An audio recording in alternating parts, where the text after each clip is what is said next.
Hello friends, मैं doctor विशाल Pathania ENT specialist Gurgaon में practice कर रहा हूँ और आज मैं आपसे कैंसर के बारे में बातचीत करूँगा। हेड एंड नेक कैंसर्स जो हैं वो हमारे नाक को, गले को, माउथ को, ईयर को, नेक को, ये सब जगह को अफेक्ट कर सकते हैं। इनके जो चीफ लक्षण होते हैं शुरू शुरू में तो जैसे ये बहुत अगर ट्यूमर छोटे होते हैं उनके लक्षण बहुत कम ही होते हैं। जब ये आसपास के जो स्ट्रक्चर्स हैं, जो फंक्शंस को हमारे इम्पीड करते हैं या उनके ऊपर अफेक्ट करते हैं, तो फिर इनके सिम्टम्स सामने आते हैं। जैसे अगर नाक में होगा तो नेज़ल ब्लीडिंग या नेज़ल ब्लॉकेज की समस्या रहेगी, पेन की समस्या रहेगी।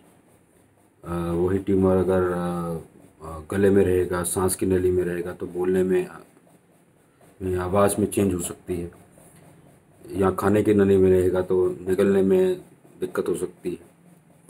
वैसे अगर कान में हो तो ब्लीडिंग हो सकती है। मुंह में हो तो अल्सर हो सकता है, जो कि काफ़ी दिन से है लेकिन ठीक नहीं हो रहा। तो ऐसे कोई लक्षण जो हैं जो हमारे जिसमें कि ब्लीडिंग होती है, कोई ऐसा अल्सर है जो हील नहीं कर रहा, या निगलने या खाने में दिक्कत होती है, ऐसा लगता है कि गले में कुछ फंसा हुआ है, या फिर आपके बोलने में आवाज़ में कोई चेंज आ गई है। स्पेशली उन लोगों में जो कि स्मोकिंग या ड्रिंकिंग करते हैं या फिर टोबैको यूज़ करते हैं, उन लोगों में हेड एंड नेक कैंसर्स होने के चांसेस ज़्यादा होते हैं।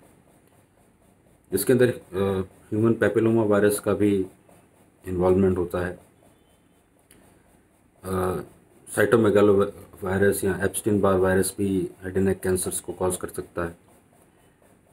तो इस तरह के कोई भी लक्षण अगर आपके पास हैं, आपको लगता है कि आप इन लक्षणों से आप ग्रस्त हैं, तो आप कृपया उसका परामर्श लीजिए और एग्ज़ामिनेशन करवाइए, ताकि कोई भी सस्पिशियस लीजन है, अगर वो अर्ली स्टेज में हम उसको कैच कर सकते हैं तो उसकी ट्रीटमेंट भी छोटी होती है और उसका सक्सेस रेट भी ज़्यादा होता है।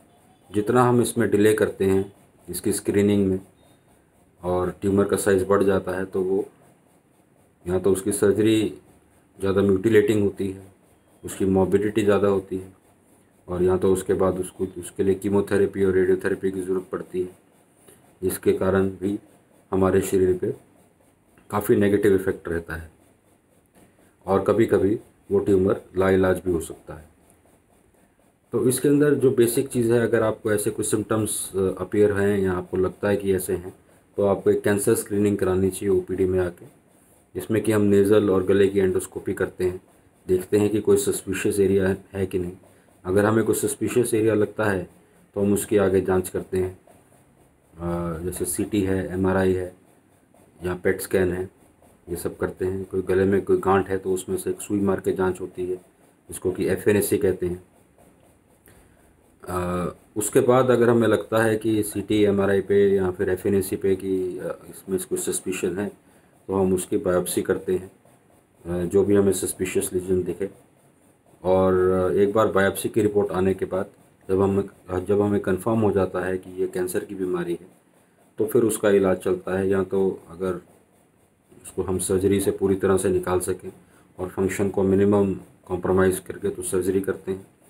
कुछ ऐसी जगह पे कैंसर होता है कि जहाँ पे सर्जरी करने से नुकसान ज़्यादा होता है, या फिर वो जगहें अनअप्रोचेबल होती हैं सर्जरी से, तो उनके लिए सिर्फ कीमोथेरेपी और रेडियोथेरेपी रिजर्व रहती है। कुछ में दोनों ही चीज़ें करनी पड़ती हैं, सर्जरी भी करनी पड़ती है और बाद में कीमोथेरेपी, रेडियोथेरेपी भी देनी पड़ती है।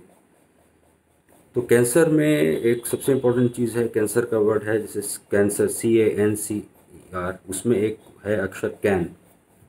तो ये बड़ा इम्पोर्टेंट है। ये मेरा एक फ्रेंड है जो कि ऑन्कोलॉजिस्ट है, वो काफ़ी इसमें एक्सपर्टीज़ रखता है और उसका आइडिया है कि इसके बीच में कैन है, और जो कैन है वो मतलब आई कैन डिफीट इट।